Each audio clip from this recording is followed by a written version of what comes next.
I'm Ryan, your host for The Toast, and I just finished watching Daredevil Season 2. Normally when I finish a show, I'm like, cool, look forward to the next season, but I don't hold my breath, it gets here when it gets here. Not for Daredevil. Daredevil was special. Daredevil was an event that was marked on my calendar. After Season 1, I just wanted more. So finally the wait is over, and I have savoured Season 2. No binge watching for me, I like the time to process each episode. Now Season 1 tied itself up into a nice little bloody bow, and Season 2 unravels that bow real fast. This time around they do a great job of showing the shaky ground caused by Matt Murdock's vigilantism, especially when the Punisher comes to town. Now, just like everyone else in the internet, I have to applaud Jon Bernthal for his performance as Frank Castle, the Punisher. He brought an emotional baggage to the character that no one has ever been able to do before. And the moral juxtaposition the Punisher confronts Daredevil with made for such compelling debates between the two, even if one of them was chained to a chimney. A much better clash of ideologies and definition of justice than played out in Batman vs Superman. Unfortunately, Punisher takes a back seat about episode 5 to make way for a lecture in the Hand Ninjas. I know, right? Hand Ninjas. The Turtles have the Foot Clan. It's not going to be long before every ninja clan is just made up of body parts. The Spleen Ninjas. Now, Elektra I liked. She was a much more fleshed out character than most female badass characters in comic book movies. But the ancient Han Ninja Clan and their secret agendas is really where the season lost steam and never quite picked it up again. Too many unanswered questions about their motives that I don't care to wait a whole nother season to get answers to. At least with ninjas we get some badass fight scenes with Daredevil rocking his red costume. Okay, yes, I do like the black costume better, but I understand why they had to change it up. The biker fight scene down the stairs, very reminiscent of the hallway fight scene in season 1, otherwise known as the best fight scene in TV history. I say TV, but I mean Netflix. But because of Netflix, we have movie quality cinematography in a show like this, so thank you. But seriously, this show puts most films to shame. Action and ninjas aside, I'm glad we got a bit of courtroom drama mid-season, because lest we forget, Matt and Foggy are lawyers. Now, I'm not usually a fan of courtroom debates and law shows, but I gotta admit, I got really into Frank Castle's trial. So much so that I felt disappointed when it was over so abruptly to make way for more ninjas.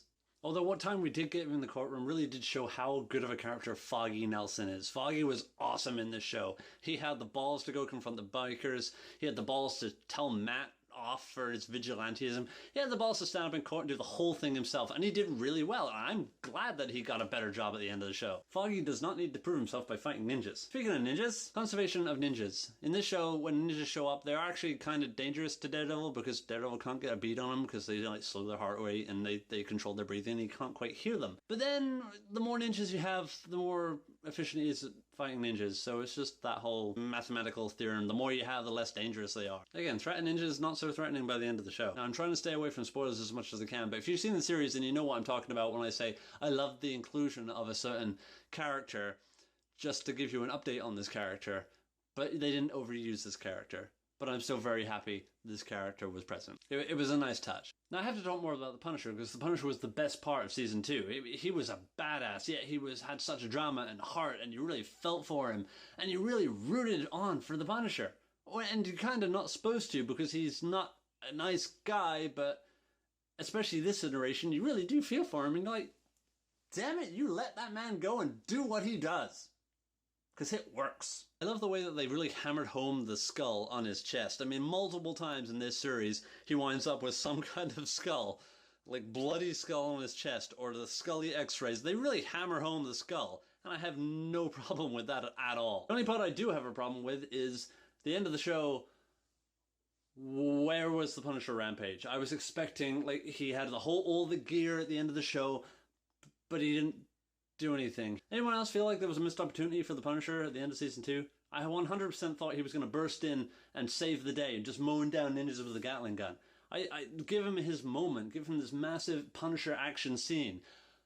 But it didn't happen. I think thematically it would have worked wonders to have Punisher do what he does at the end of the show in a big grand payoff, especially when Daredevil was in that bad headspace, and for us especially, just seeing the Punisher in his full Gatling gun skull on armor glory.